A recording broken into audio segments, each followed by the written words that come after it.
பாட்டு இன்னும் கொஞ்சம் லென்த்தியா போட்டுருந்தாங்கன்னா நான் அதை கேட்டிருக்கலாம். ஆனா அது வந்து இப்படி பிடிக்க முடியல, மின்னல் மாதிரி போகுது. குட்டா இருக்கிற ஒருத்தர் பேடா இருக்கிற ஆள்கிட்ட அக்லியா எப்படி நடந்துக்கிறதுங்கிற கதை.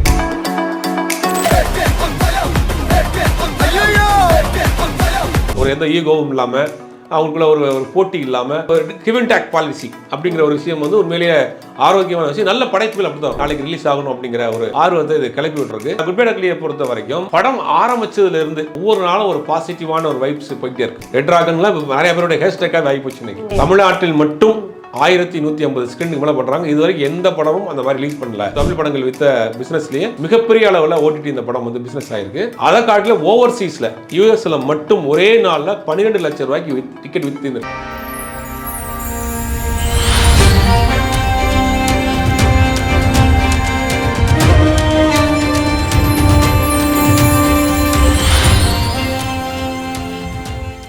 வாகை தமிழ் நேயர்களுக்கு வணக்கம். இன்று நம்மோடு இணைந்திருக்கிறார் சினிமா விமர்சகர் மற்றும் பத்திரிகையாளர் திரு சுபேர் அவர்கள். வணக்கம். வணக்கம் சார். குட் பை அக்லி படத்தினுடைய அப்டேட் ஆனது இன்னைக்கு வெளியாகி இருக்கு. ஒரு டீசர் மாதிரி ஒரு சின்ன ஒரு பாட்டினுடைய ப்ரோமோ வந்து வெளியாகி இருக்கு. அனிருத் அவர்கள், ஜிவி பிரகாஷ், அது மட்டும் இல்லாம வால்டபா அவர்களுடைய வோக்கல்ஸும் வந்து அதுல கேட்குது.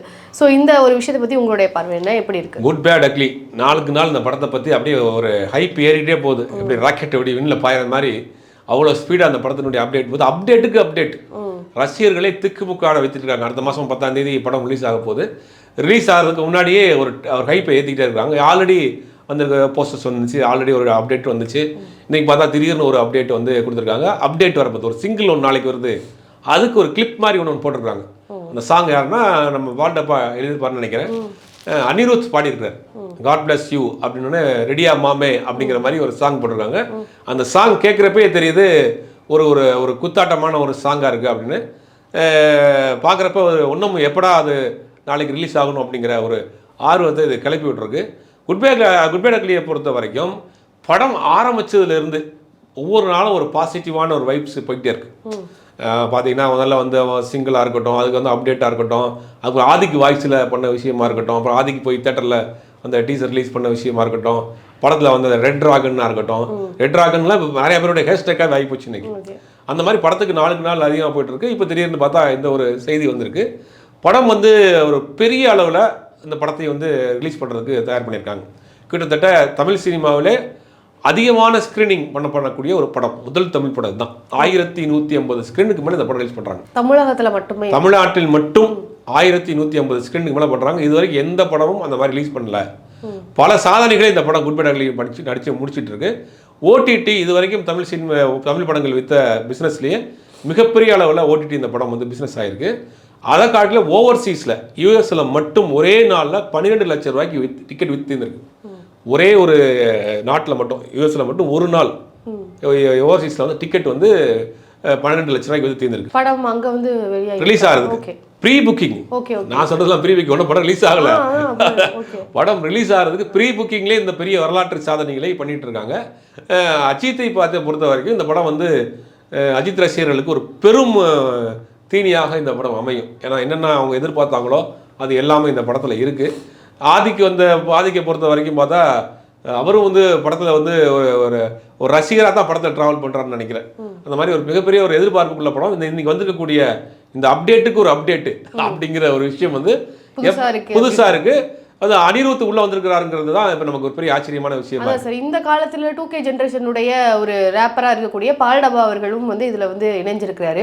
ஸோ அதுவுமே வந்து பெரிய எதிர்பார்க்க, இவர் என்ன பண்ண போறாரு, இவருடைய பாடல் எப்படி இருக்கும் அப்படின்றது. ஏன்னா அவருடைய எல்லா பாடல்களும் பல மில்லியன் வியூஸ் போயிட்டு இருக்கு. ஸோ இதை எப்படி பார்க்குறீங்க? இல்லை, முதல்ல அனிருத் பேசிடுவான். இந்த படத்தில் முதல்ல அனிருத் தான் மியூசிக் போடுறதா இருந்துச்சு. பல காரணங்களால் அவர் அனிருத் போடாமல் இருக்காரு. ஆனால் இப்போ உள்ள இசையமைப்பாளர் மத்தியில் அந்த விஷயத்தை நான் ஆரோக்கியமாக பார்க்குறேன். ஒரு இசையமைப்பாளர் ஒரு மியூசிக் பண்ணியிருக்கிறாரு, இன்னொரு இசையமைப்பாளர் பாடுறாரு, இன்னொரு இசையமைப்பாளர் படத்துக்கு மியூசிக் பண்ணுறாரு, இன்னொரு இசையமைப்பாளர் ரீரெக்கார்டிங் பண்ணுறாரு. இப்போ புஷ்பா படத்துக்கு ஒரு தேவிஸ்ரீ பிரசாத் மியூசிக் பண்ணுறாரு, ஆனால் சாம் சிஎஸ் வந்து அந்த படத்துக்கு ரீரெக்கார்டிங் பண்ணுறாரு. வணங்கான் படத்துக்கு வந்து ஜிவி மியூசிக் பண்ணுறாரு, சாம் சிஎஸ் வந்து ரீரெக்கார்டிங் பண்ணுறாரு. இந்த படத்துக்கு வந்து ஆல்ரெடி இவர் புக் பண்ண படத்துக்கு ஜிவி பிரகாஷ் மியூசிக் பண்ணுறாரு, அனிருத் வந்து பாடுறாரு. அப்படிங்கும்போது இந்த ஒரு விஷயம் இருக்கு இல்லையா, சினிமாவில் ஒரு ஆரோக்கியமான விஷயமா நான் பார்க்குறேன். ஒரு எந்த ஈகோவும் இல்லாமல், அவங்களுக்குள்ள ஒரு போட்டி இல்லாமல், ஒரு கிவ் அண்ட் டேக் பாலிசி அப்படிங்கிற ஒரு விஷயம் வந்து உண்மையிலேயே ஆரோக்கியமான விஷயம். நல்ல படைப்புகள் அப்படி தான் வரும். ஒரு படைப்பு வந்து நம்ம ஒரு ஆள் மட்டும் உருவாக்குறது கிடையாது, எல்லாம் சேர்ந்து பண்ணுறது தான். அப்படிங்கும்போது இந்த இதெல்லாம் வந்து ஒரு நல்ல ஒரு குட் சைனாக இருக்குது. இப்போ ஒரு பெரிய அதிர்ச்சியான விஷயம் என்னன்னா, அனிருத் இந்த பாட்டை பாடியிருக்கிறாரு, அனிருத்தும் இந்த ஆண் போர்டில் உள்ளே இருக்கிறாரு அப்படிங்கிறது எதிர்பார்க்கறதுக்கு இன்னும் அதிகரிச்சிருக்கு. இந்த பாட்டை இன்னும் கொஞ்சம் லென்த்தியாக போட்டிருந்தாங்கன்னா நான் அதை கேட்டிருக்கலாம். ஆனால் அது வந்து இப்படி பிடிக்க முடியல, மின்னல் மாதிரி போகுது. ப்ரோமோனா அப்படி தானே இருக்கணும், அப்போ தானே அடுத்தது அதுக்கான இருக்கலாம். அதுதான் கொஞ்சமாவது இப்படி மின்னல் மாதிரிலாம் போகுது, அதில் போயிட்டு இருக்கு. படத்துக்கு ஒரு பெரிய எதிர்பார்ப்பு ஒன்று பண்ணியிருக்குது. ஓகே சார், எப்பவுமே இப்போ அஜித் அவர்களை பொறுத்த வரைக்கும் படமே வரமாட்டேங்குது, அப்டேட்டே இல்லை, எந்த அப்டேட்டும் இல்லை, நாங்களாம் வந்து அஜித் ஃபேன்ஸ்லாம் ரொம்ப எதிர்பார்க்குறோம் அப்படின்ற ஒரு சூழல் போய் இப்போ அப்டேட் மேலே அப்டேட் வந்துட்டே இருக்கு. ஸோ அடுத்ததாக அஜித் அவர்களுடைய படங்கள் எப்படி இருக்கு அதை பற்றி சொல்லுங்கள். அஜித் வந்து அடுத்த மாதம் வந்து ஒரு 10ஆம் தேதிக்கு மேலே வந்து ஒரு ரெஸ்ட்டுக்கு வர்றாரு இந்தியாவுக்கு.